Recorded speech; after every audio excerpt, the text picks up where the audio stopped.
nasta'inu ala umurid dunya waddin. Wassalatu wassalamu ala asyrafil anbiya'i wal mursalin wa ala alihi wa Kang Nidabudin Najib SE beserta istri, dan yang saya hormati Dewan Asatis dan Asatidzah, Ketua Umum SPPA dan Ketua Umum Satgas beserta jajaran.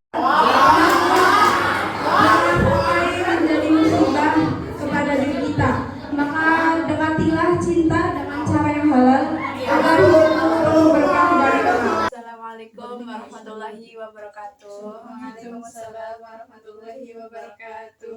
Alhamdulillahirrabbilalamin wa bihi nasta'inu ala umuri dunya waddin. Wassalatu wassalamu ala asyrafil anbiya'i wal mursalin wa ala alihi wa sahbihi ajma'in, amma ba'du. Yang saya hormati para Pondok Pesantren An-Nidham, yakni Bapak Kiai Haji Jafar Shodiq SPD MPD beserta Ibu Nyai Haja Salda SPD. Yang saya hormati pimpinan Pondok Pesantren An-Nidham, yakni Kang Nidabudin Najib SE beserta istri. Yang ya hormati teteh-teteh di sini yang sudah hadir dalam kajian dakwah pada kesempatan kali ini, yang semoga diridhoi oleh Allah Subhanahu wa taala. Amin amin ya rabbal alamin. Yang saya di sini saya ingin menyampaikan sedikit kajian dakwah, yakni tentang menyeimbangkan dunia akhirat. Nah, teteh-teteh di sini yang saya hormati, perkuliahan adalah fase di mana yang sangat penting bagi kita di kehidupan ini yang sekarang ini yang sedang kita lakukan. Nah, di sini kita tidak hanya menuntut ilmu, tetapi juga membentuk karakter dan mempersiapkan diri kita untuk masa depan. Namun di tengah gemerlapnya dunia perkuliahan, seringkali kita mendapatkan tantangan atau godaan yang dapat mengalihkan fokus tujuan kita. Yang tadinya kita fokus untuk menuntut ilmu, tetapi kita bertemu dengan godaan atau tantangan, kita jadi teralihkan gitu kepada niat kita.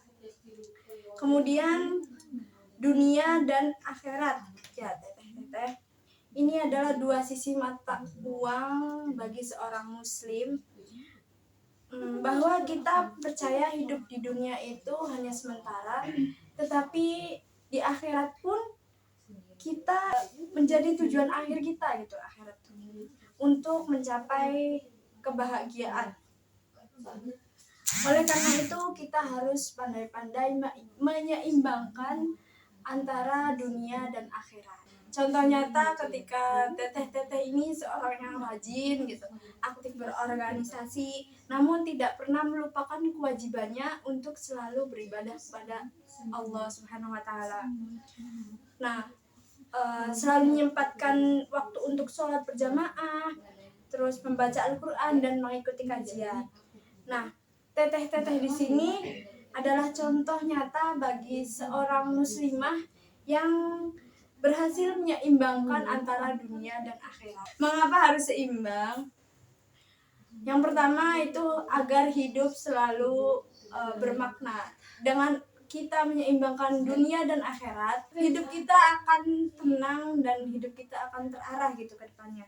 Kemudian yang kedua, menghindari penyesalan. Ketika kita misalkan lebih condong ke dunia, maka kita akan menyesal nantinya karena tidak seimbang antara dunia dan akhirat. Kemudian yang ketiga, meraih keberhasilan dunia dan akhirat. Nah, keduanya ini tidak merugikan kita, akan tetapi menjadi saling melengkapi karena sudah seimbang antara dunia dan akhirat. Nah, di sini saya akan memberikan tips nih kepada teteh-teteh santri An-Nidham terkait dengan bagaimana sih cara menyeimbangkan urusan dunia dan akhirat. Yang pertama itu tetapkan prioritas. Nah, tentukan apa yang paling penting nih di kehidupan teteh-teteh. Ingatlah bahwa ibadah kepada Allah itu menjadi prioritas kita sehari-hari. Kemudian yang kedua itu manfaatkan waktu dengan baik teteh-teteh agar aktivitas yang kita lakukan itu bisa terlaksana dan bisa secara optimal gitu.